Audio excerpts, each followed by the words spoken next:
할렐루야.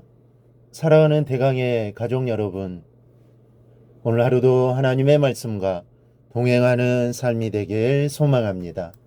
오늘 함께 나눌 하나님의 말씀은 데살로니가전서 2장 13절 말씀입니다. 이러므로 우리가 하나님께 끊임없이 감사함은 너희가 우리에게 들은 바 하나님의 말씀을 받을 때에 사람의 말로 받지 아니하고 하나님의 말씀으로 받음이니 진실로 그러하도다. 이 말씀이 또한 너희 믿는 자 가운데에서 역사하느니라. 아멘. 언젠가 신문에 재미있는 글이 실린 적이 있습니다.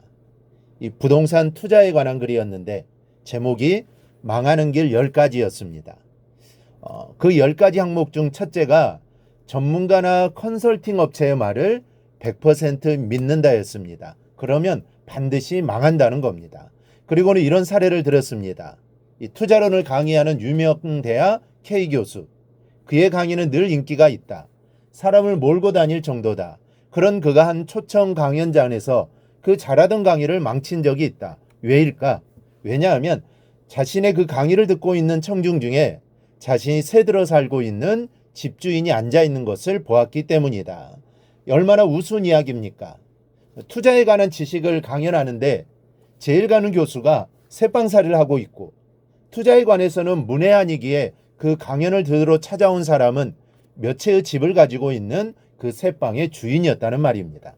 사람의 지식과 말은 이렇게 공허한 울림일 때가 많습니다. 가르친 대로 되지 않고 말한 대로 이루어지지 않을 때가 많습니다. 오늘 본문에서 우리는 이 말씀이 또한 너희 믿는 자 가운데서 역사한다라는 말씀을 듣습니다. 역사하는 말씀, 이 말 그대로 하나님 말씀은 역사합니다. 말씀하신 그대로 이루어진다는 뜻이요. 가르치신 그대로 된다는 의미입니다. 확실히 그러합니다. 그런데 그러함에도 말씀이 역사하는 심령이 있고 또 그렇지 못한 심령이 있습니다. 왜 그럴까요? 말씀에 문제가 있는 것이 아니라 우리의 믿음에 문제가 있는 것임을 오늘 본문은 일러주고 있습니다. 우리의 삶은 말씀이 역사하는 삶이 되어야 합니다.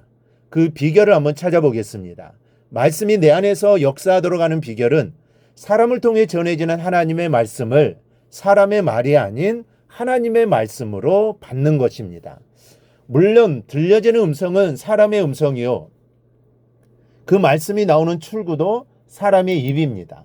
그러나 사람의 입을 통해 사람의 음성으로 들려온다 해도 하나님의 말씀은 조금도 변질 없이 하나님의 말씀이라는 것을 기억해야 한다는 말씀입니다. 하나님께서는 당신의 말씀을 들려주실 때 직접 들려주시기보다는 세워진 종들을 통하여 들려주시기 때문입니다. 이것이 우리에게 당신의 뜻을 계시하시는 하나님의 방법입니다. 때론 말씀을 전하는 목회자가 하나님의 말씀을 대언하기에 부적합할 수도 있습니다. 그러나 그렇다 할지라도 하나님께서 그를 세우셨고 그 입술에 말씀을 맡기셨다면 목회자의 부족한 인격이나 결격 사유와는 상관없이 그 말씀 속에서 하나님의 음성을 들을 수 있어야 하는 겁니다. 말씀이고 대언자는 대언자일 뿐입니다. 사람이 어떠할지라도 대언하는 말씀이 하나님의 말씀이 분명하다면 아멘으로 받아 새겨야 하는 것입니다. 민수기 22장을 보면 아주 재미있는 내용이 기록되어 있습니다. 발람이라는 선지자가 모압 왕 발락의 요청을 받고 이스라엘을 저주하는 길을 떠났습니다. 그러자 하나님께 보시고는 사자를 보내셔서 나귀를 타고 가는 발람의 길을 막으셨습니다. 그런데 여호와의 사자가 나귀의 눈에는 보이는데 이 발람의 눈에는 보이지를 않는 겁니다. 나귀는 여호와의 사자가 칼을 빼어들고 있는 것을 보고는 밭으로 뛰어들어갔습니다. 그러자 영문을 모르는 발람은 나귀를 길로 돌이키려고 채찍질을 해댑니다. 그러는 사이에 나귀가 좌우에 담이 있는 포도원 사이 좁은 길로 들어섰는데 그것도 역시 하나님의 사자가 막고 있는 겁니다. 두려움에 당황한 나귀가 몸을 담에 대고 발람의 발을 그 담에 비비어 상하게 했습니다.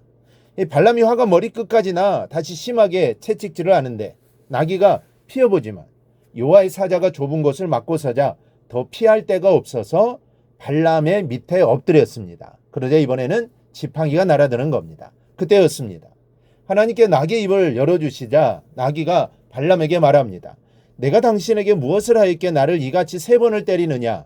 나는 당신이 오늘까지 당신의 일생 동안 탄 나귀가 아니냐? 내가 언제 당신에게 이같이 하는 버릇이 있었더냐. 그제야 발람의 눈에 열려 여호와의 사자를 보게 됩니다.